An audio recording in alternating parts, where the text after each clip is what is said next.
Okay, here is your synth song and physical modeling in Ableton. We can build a wicked synth song here in Ableton. It's a phenomenal playground, and so let's get started. Right now, I love the packs that you can get when you get the Ableton suite. I'm here in Drum Essentials, and I've gone down and I have found this one kit, the Onyx kit, and I'm going to just drag it in. Boom, there it is. I drag it in, right? I click it and I drag it in, and then I'm going to go Command D and bang it down the timeline, and now I have this groove happening here. And as with the demo in, as with our demo in Logic, I can also play with the frequency shifter on this.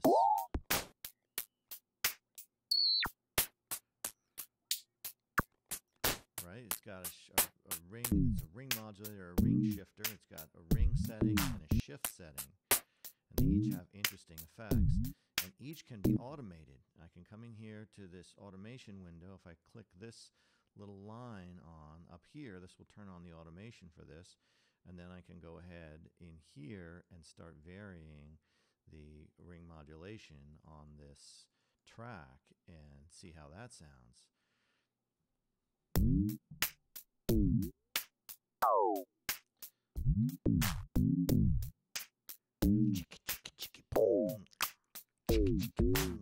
Right, very interesting possibilities for you to get going with your groove. So that is you're laying your groove, right? You can use one of the pre-made here, and again, I really like the ones in the Drum Essentials under MIDI clips. You just grab one of those and drag it out. It loads the kit, does everything, and you're off and grooving. Now I'm going to go here to the instruments, and our physical modeling setup in Ableton is Collision.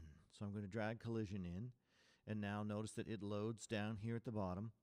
And similar to Logic Sculpture, it has a selection of excitation methods. Here I have a mallet, and I can play with this excitation here.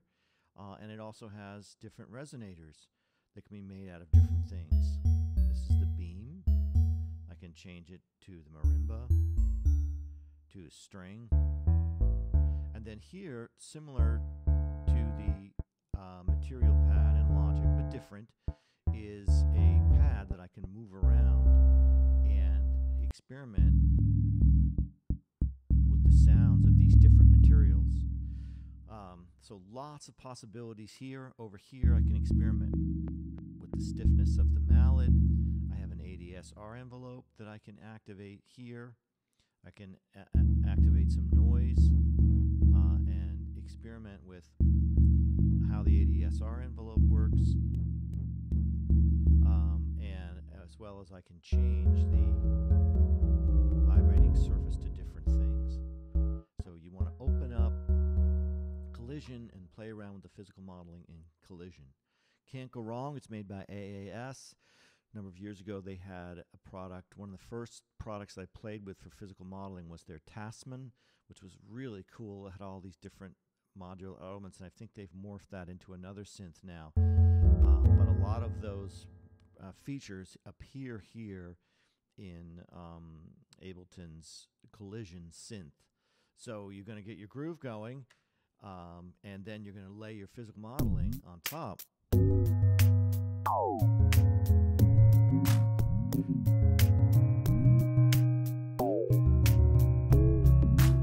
Whatever it's going to be. But okay, so that's getting started laying your synth song in Ableton using physical modeling and the ring modulator.